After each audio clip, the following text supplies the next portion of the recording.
don't say you can't do something if you've not tried it. Anything I do, I'll put passion and energy into it. What's the worst that could happen, Nicola? You might just look a bit of a fool, or you don't like it, or fine, pick yourself up and go and do something else.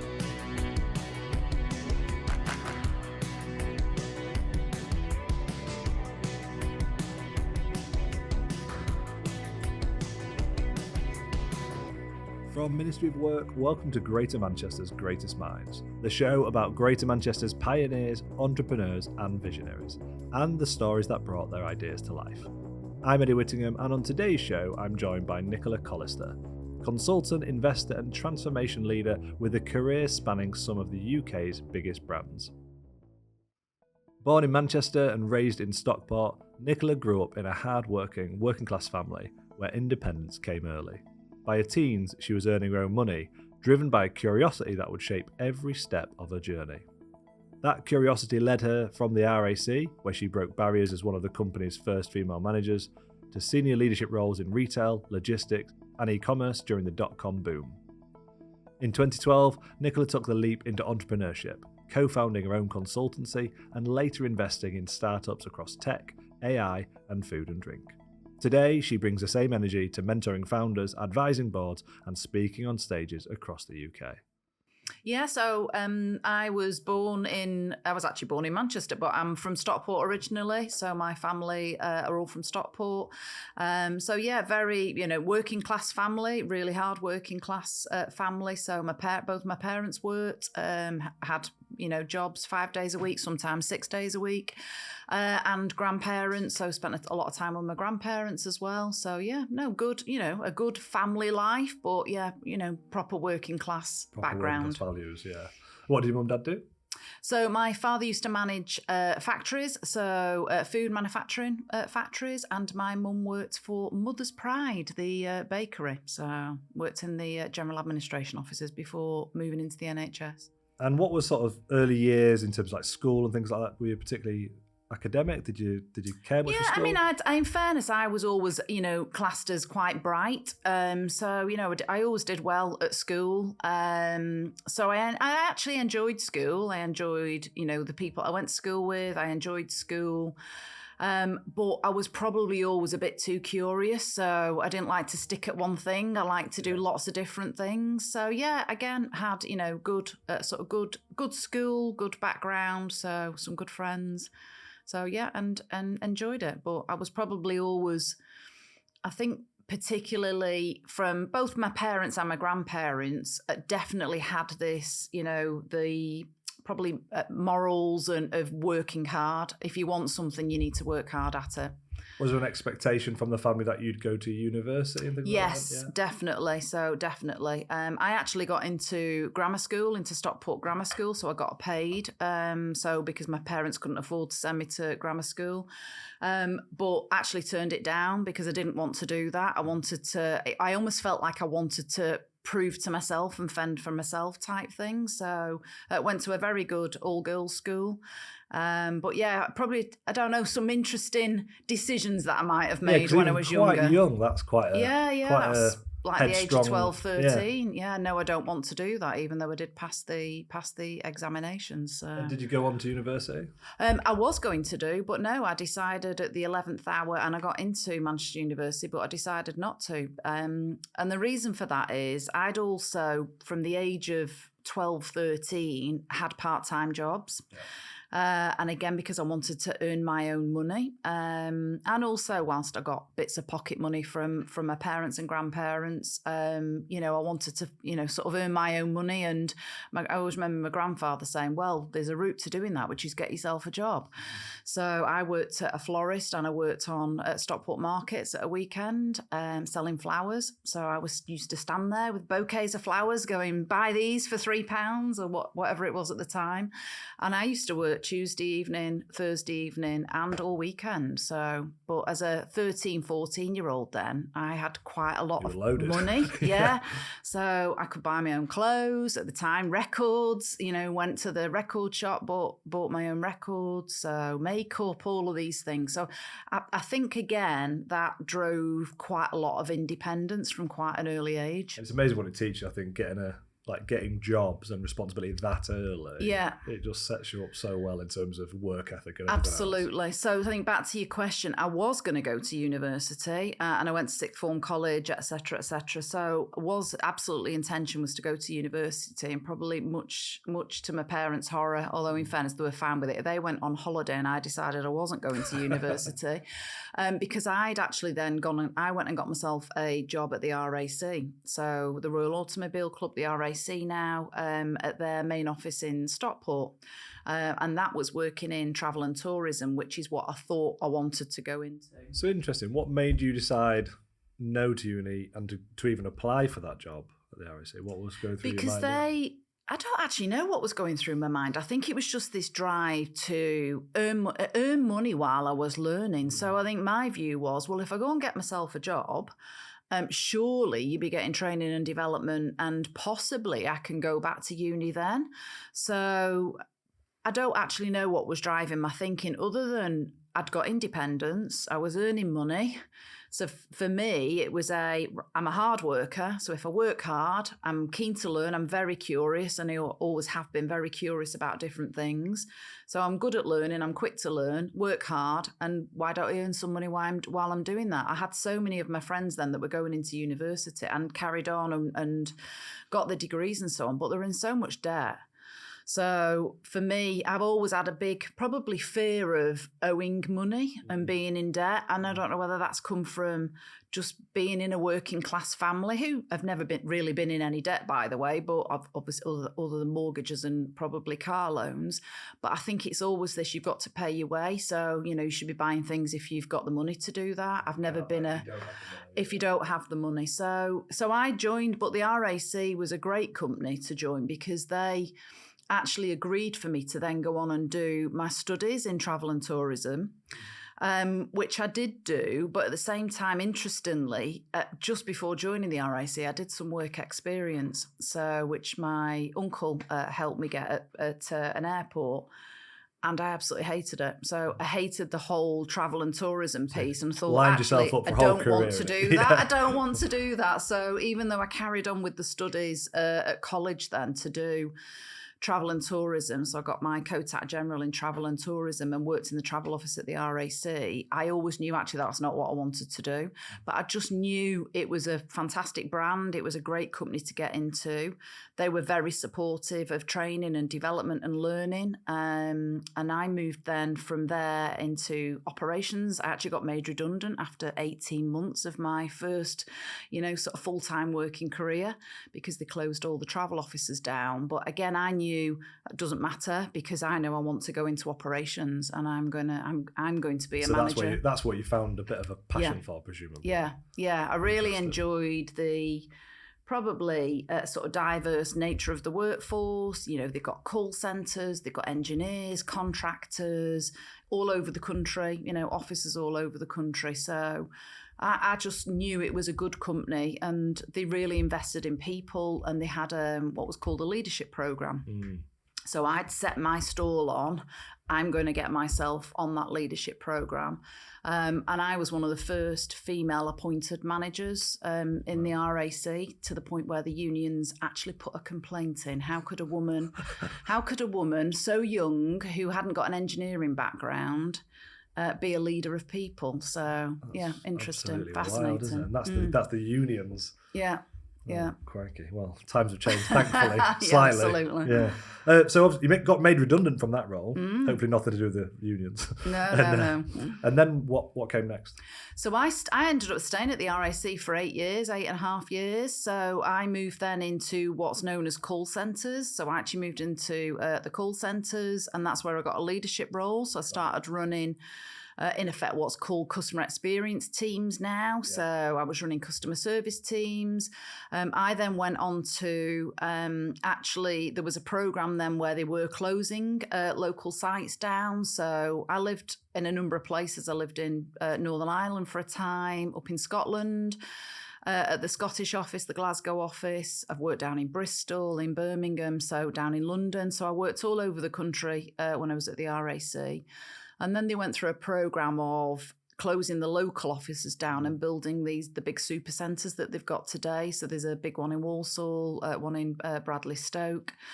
So I then moved down to Walsall and ran in what's called the Bescott Centre. So I ran the contact centre down there. So yeah, I spent sort of 8 years then, did a variety of different roles with contractors, patrols and the contact centres. Sounds pretty busy. Was it hard work? Yeah, it was hard work, but I think it's back to this piece that I got the opportunity. So when I talked to you about, I did work experience and then decided I hated, sort of travel and not so much hated it. I just knew I didn't want to do that in terms of travel and tourism. What the RAC gave you on this leadership program was they gave you sort of exposure to different departments. So you spent time in operations, time in marketing, time with the sales teams, time out on the road with the people that were managing the contractors, the patrols. So it gave you a real exposure to different departments and different roles, because even when I joined the RAC, whilst I'd set my sights on I'm going to be a leader, I probably couldn't tell you really in what discipline or which function. And I think for me, I didn't know. I was so curious. I wanted to explore different things. So I think that was the beauty about the RACs. They gave you that exposure and you were part of lots of different projects, worked with different teams. So I really enjoyed that. I wasn't pigeonholed into one role in one function. We don't really see that nowadays, do we? Like giving people the time to find the thing they want to do. Yeah. I don't know of many brands these days that would do that. No, and I was. It's interesting you should say that, because I was actually listening to a podcast when I was at the gym the other evening. I think it's called Simon Squibb, and he was saying around one of his issues or things that he talks about is, why are we asking young people what do you want to be when you grow up? And therefore what subjects do you want to do? Because you probably don't know at the age of 11. You certainly don't know at the age of 11, or most people don't. And you probably still don't know when you leave school and go into sixth form or higher education and even into, even university. Yes, I know you have to have an idea, but, surely we should be asking people to be curious, and rather than pigeonholing them into, well, I want to be a doctor or I want to be, of course, some people will know what they want to do. But I think that's the challenge now, is that even with graduate schemes, are you being a graduate to become an engineer, or in this particular industry like utilities? Surely we should be giving them, people more exposure. And the cross-transferable skills that if they choose it's not for them, that it still applies to do something else. Absolutely. So, as you say, engineering clearly, a very good skill set to have and can be transferable across different industries. So fantastic. But, probably other roles where, leadership roles, perhaps I think it would be better if we gave people more exposure and more experience. Yeah, I totally agree.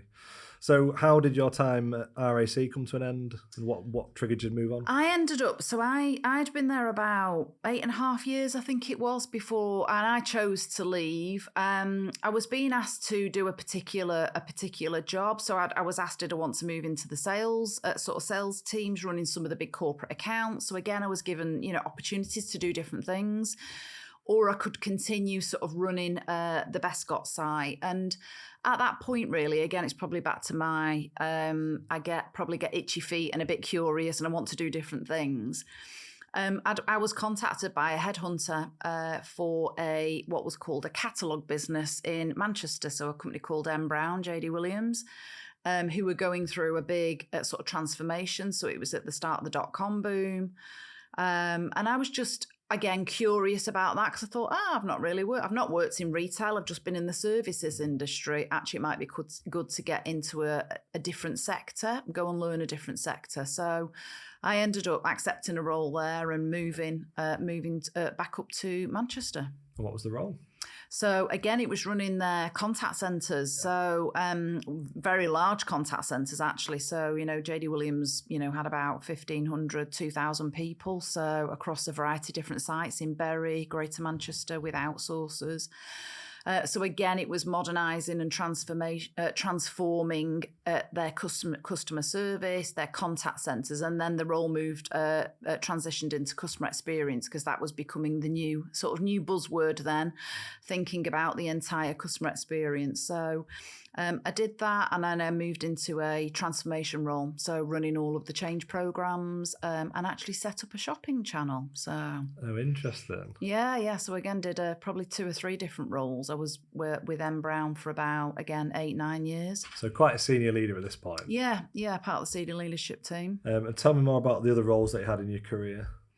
So from there, I mean, obviously, as I say, I moved into transformations. That was probably, again, suited me because we were driving real transformation and change. So the business was moving into the era of digital. They were one of the first businesses to step into what was, truly e-commerce. So they were selling website services, fulfillment, retailing, all of that, manufacturing products. So that was really good because it gave me exposure to big change programs and setting up transformation teams, and actually dealing with some, pretty big projects, which included 2 of the buildings in Manchester that you see today, which are JD Williams buildings. So the big contact centre down at the MEN Arena, and then also their head office. So I actually managed those projects, which was actually building those buildings and creating the head office and the big contact centre operation. Quite stressful. Yeah, but I've always liked. I've always liked a degree of stress. I think, a degree of stress is a good thing. So I like a challenge. That's what I'd say. Yeah, I do like even a challenge. Already, that's a really eclectic experience, isn't it? Yeah. And what other experience have you picked up in your career? I think there's I've done commercial roles as well. So I've moved into logistics. So I went to another retail organisation after then. So I did a stint in consulting, to be fair, when I left JD Williams M Brown. Which at the time I remember a senior leader saying, one of the directors saying to me, "You could stay here for life, just think about your pension."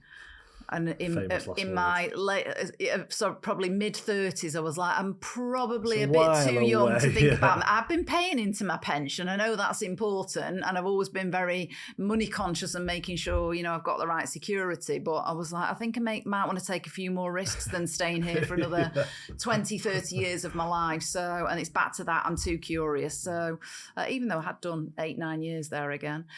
So I'm moved into another retail business, which was a Shop Direct Group. So that was the combination of what was Littlewoods and Great Universal, so which is now the Very Group.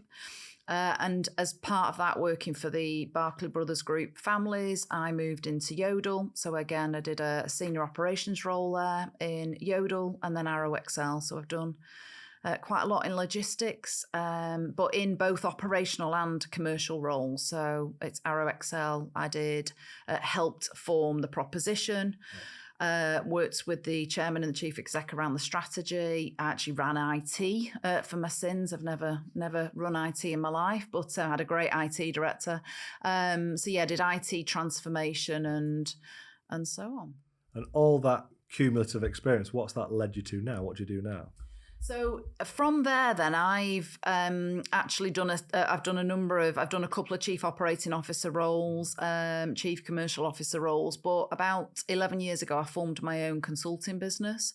So taking probably all that experience that I'd got across operations, commercial, and transformation roles, and formed my own change consultancy business with my business partner, whose background was in marketing and strategy, who I met at one of the retail businesses. Amazing. What sort of projects do you get involved in typically in that role?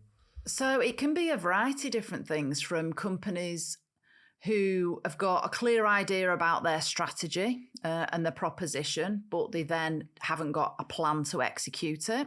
And it's working with their, senior leaders, their directors, their execs, and the senior teams then to form a plan in terms of how they're going to execute it. We've worked with FTSE 100 companies, again, around, it could be operational transformation projects. It could be customer experience design, and again, transformation projects, continuous improvement projects, or it could be, we do quite a lot around target operating model design. So where it's looking at an organisation and again, taking its strategy, its purpose, its proposition. Sometimes we also help shape and form some of that. And then taking that and looking at how does a business need to be structured. So what are the processes? What are the systems? How should they organise itself? What people do they need? What roles do they need? And then data. Data forms a big part now of what businesses do, particularly when we start to think about AI. And looking back throughout your career, what's been sort of some of the, I guess, what was the trigger for wanting to start your own business? Obviously, you've been in employment for all those years. Yeah, it's always which is interesting... it's quite a good safety net as well. I think being in a senior role with all the luxury and the packages and the support, actually, you know what, the support network around you. I think when you come out of business in an employed role and start your own business, all of us, I remember, almost day one when I'd formed the consulting business, obviously with my business partner, it was us and the dog, and you sort of look round and go, oh gosh, I've not got a HR person anymore. Where's my finance director? Oh, I've not got one of those. That's me. So I think it's that, what drove it? I think it was back to that curiosity piece as well around I've always been a believer. Don't say you can't do something if you've not tried it. Now, you might try it and don't like it. You might try it and go, I'm not very good at it. So actually, I probably need to bring some other people in, or I just need to stop doing it. But I've always been a big believer in, if you've not tried something, how can you say you're not going to be good at doing it? Or you don't like doing it. If you've tried it and then say that, then great. So for me, it was almost I was probably young enough. I'd left with a good package. It was on good terms. Actually, to be fair, I ended up working with a 2-man logistics business in a consulting capacity. So I'd agreed with the chairman at the time to stay on and do 2-3 days a week, which ended up being for about 12 months. So I had a financial security. So it was almost that curiosity of, can I form a business with my business partner? Can we form a business? Can we get it off the ground? Can we win our first new client? Can we? So and it milestones are it just sort of snowballed from there, really. So it's probably that. I think there's 2 things. One's curiosity, and I think the other thing is I have to prove to myself that I can do it. Equally, sometimes I will hold my hands up and go, no, I can't do that. So it was probably proving to myself as well that I could do it. Yeah, and it's a good challenge to set yourself. I think a lot of people listen to this will think, some people will think, I want to try it at some point, and it's just finding the right time and the right place to do it, isn't it? Yeah. And I think it's that being honest with yourself that says, because I think there's lots of people out there that will say, oh, I really want to do that. Well, why are you not doing it then? What's stopping you? There's always an excuse. There is always an excuse. And I think, and you don't get me wrong, I'm probably talking to myself now. There's things now at the moment I'm thinking, oh, I want to go on and do that. And there is always a reason as to why you're not doing it. But I think if you're truly curious about something and truly passionate about something, as long as it's legal, then go out and do it and go and try it. I always remember my grandfather saying to me, what's the worst that could happen, Nicola? You might just look a bit of a fool, or you don't like it, or fine, pick yourself up and go and do something else. So as long as you put the energy and the passion into doing something and work hard enough, then you should make it succeed. Because in that case, you'd have just gone back to employment, wouldn't you? And found, absolutely, yeah. And that always was what's the worst thing that could happen? It doesn't work, fine, I'll go. And I was offered another job at the time, and it was a very senior job for a big utility firm, and a global role as well. So it was, I remember, because I went travelling with my partner at the time. We went travelling. I remember sitting in Australia, in Melbourne, making a phone call to tell this headhunter, and actually the senior guy, the chief exec, that I wasn't going to take the job. And I expected him to be annoyed and frustrated, but he just went, I admire you and I wish you all the best. And I wish I was sat on a beach in Melbourne making this phone call now. That tells you everything, doesn't it? It does. So again, he told me that if I didn't try it then 11 years ago, then I probably never would have done. You'd be sat on the other side of the phone potentially, doing the role reversal, wouldn't you? Yeah, absolutely. And so that natural curiosity you've got has led to other things, like, for example, investing. Yeah. So tell me, how did you get involved in investing? So the first, again, probably it's back to that curiosity piece. I'm fortunate enough, the consulting business has been successful. Don't get me wrong, like all consulting businesses, we've had our ups, we've had our downs, obviously impacts at COVID and so on. But been again very, very, very astute with money, and we put some money aside, personal money and company money. So it was probably at that point I thought I'd like to start working with some startup businesses and scale up businesses, both from an investment point of view, but also advising. So, just helping them, can I help them make a difference with some of the knowledge and expertise that I've had over the years from the corporate roles, but also starting my own business. So that was really the interest. Where the first investment came from was in the logistics space. So a company called Parcelli, which is a parcel app. So really, again, it was in a sector that I knew and was interested in. So that's where the first investment came from. That then sort of progressed then, as you do, you start getting other companies contacting you, so on. And we've turned a lot of companies down. There's a lot that I've looked at, even though I've sort of gone, it feels like a good company, feels like the right thing. Invest, the lady or gentleman who started it feels like they're a good egg.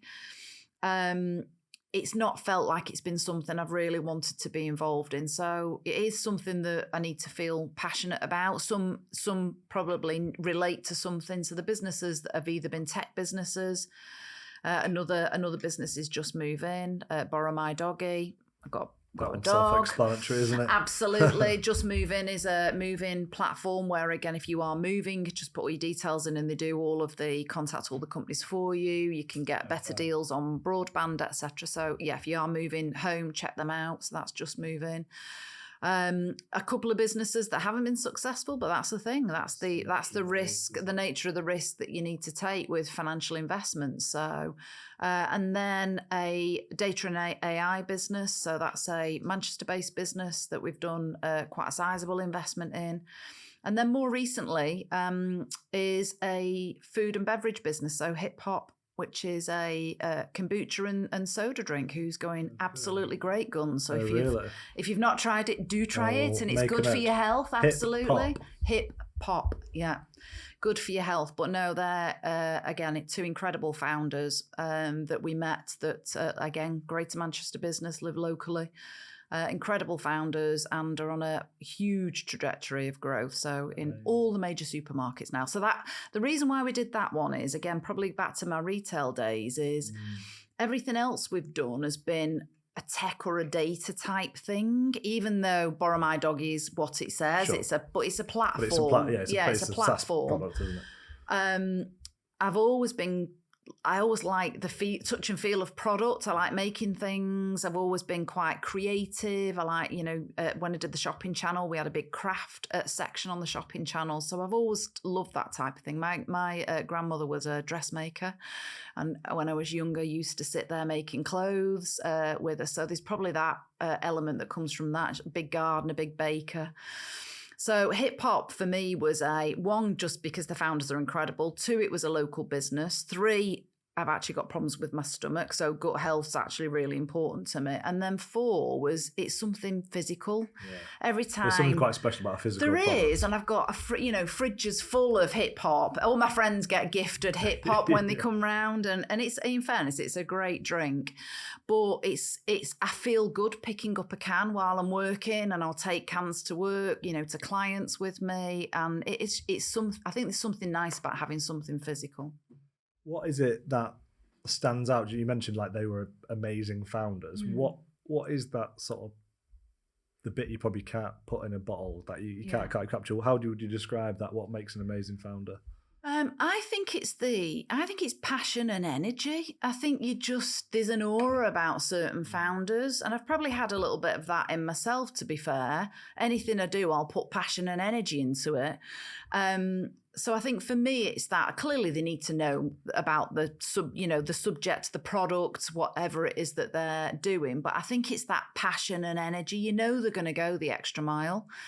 And because then there's a believability. You believe in them as an individual, but it's that believability in the product. And I think that's the biggest thing for startup businesses and those even going through scale up, because scaling businesses is not easy, and the pain that you do go through, and probably founders sit there even when they've had investment going, oh my goodness, a good few years and I'm going to give up. This is not why I did this. Yeah, it's a long haul, isn't it? It is long haul. And it's very different. almost like different skills. You certainly need to be able to adapt and learn new skills throughout those different phases, don't you? And you've created started your own businesses. You must have found that there'll be times when you do go, what on earth is this all that for? Starting moment is one thing, but then that bit where you mature out of that, you're like, okay, this is now a fully fledged business. I've got whatever growing team. Yeah. But now it needs to start getting all the processes in place. Yeah. The operations need to be, and you start the growing up phase, I call it. And very different skill to the scrappy startup phase. It is, and I think what you don't want to do is, it's interesting, I was having a conversation with a chief exec this morning of a fairly large organisation, but culturally it feels like they're in this growing up phase. Yeah. It's in a very established industry, by the way, in the telco space, but it's that can sometimes then seem a bit boring. So what are the processes? Have we got the right technology? It's what's target operating model? Have we got the right people and the right skills? And sometimes you have to make some tough decisions in that scaling up because, some of the things that you started with are now not right for scaling up, and they're not actually the best foundations now for going forward.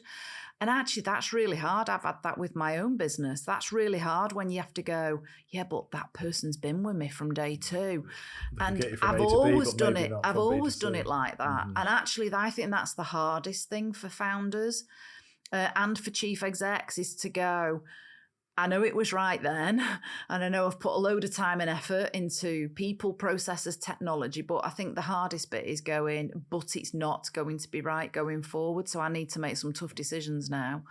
And as I say, I think you find that in businesses that are scaling. You'll find it. We work with businesses that are going through what's called a roll-up strategy. So they could, again, an established business. They might have had now funding, private equity funding. They're out there buying other businesses that are like them or adjacent to what they do. And sometimes, again, there's some tough decisions now around, but what does that target operating model design need to look like now going forward, which probably looks very different to what it was yesterday. Yeah, and that can naturally upset the members of staff and the culture changes and everything else. But it can, and I think also people get scared because I think it's the having those right foundations, but people get scared about, but if I put all of that in, it's all going to feel very corporate and it's going to slow it down. And I need to keep the agility and I need to keep the entrepreneurial spirit. And I think it is that. I think it's how do we ensure we keep pace and agility because the world is moving at such a rate of knots. Look at the development with AI and just tech in general. Look at the political uncertainty. We need agility and pace in everything that we do. We need to have a clear purpose and be passionate and energetic about what we're doing. But there has to be some form of structure and governance and foundation around it. Is it inevitable that structure and the sort of governance is it inevitable that does slow down the other thing, or do you think they can go? No, I think they can go hand in hand, and I think it's making sure that you put what I call appropriate things in and at the appropriate level. So things can be light touch, things can be on a page. I like things on a page. We can have a plan on a page.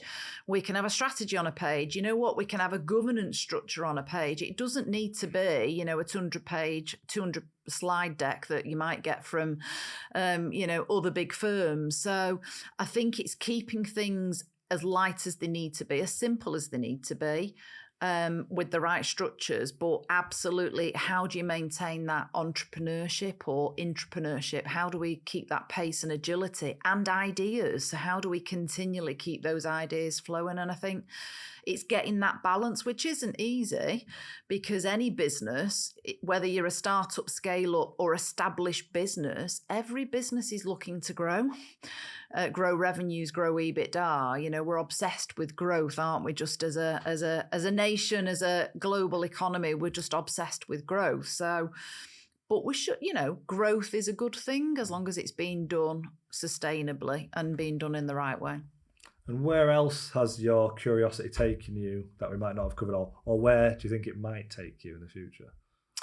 I do quite a few chairing things now. So I've started chairing events and conferences. So doing a bit more public speaking. So I've often presented at various different, global or UK national conferences. So I've been doing more of that, which is entertaining. I really enjoy it. It's blooming hard work, I tell you. I think people think you read a few papers on the train in or the flight in and then trot up and just introduced a few people on stage. It absolutely is not that. You really do have to plan what you're going to say, how you're going to wrap up various different presentations. And for my sins, I've decided this year to start relating it to songs at the end of some of the conferences. And I've actually tried to sing and I've not got a great voice. I've not got a bad voice, but I've not got a great voice. So I think chairing more things. Actually, I've been an advisor and non-exec on a number of different startup and scale-up businesses. So I think I want to start to do some more of that. So it's more advisory work, chairing work and so on, some more podcasts. I've done quite a few of these now. So yeah, probably just a venture more down that route, but as well as continuing to do what I'm doing. That was Nicola Collister, founder of Custarium. Thanks so much for listening to the show this week, and please do make sure to click the follow button on your podcast app so you never miss an episode. And don't forget to check out Ministry of Work, where you can also sign up for a free trial day. This episode was produced, recorded and edited right here at Ministry of Work, with a special thanks to our studio manager Dan Brown and, of course, to you for listening. I'm Eddie Whittingham, and this has been Greater Manchester's Greatest Minds.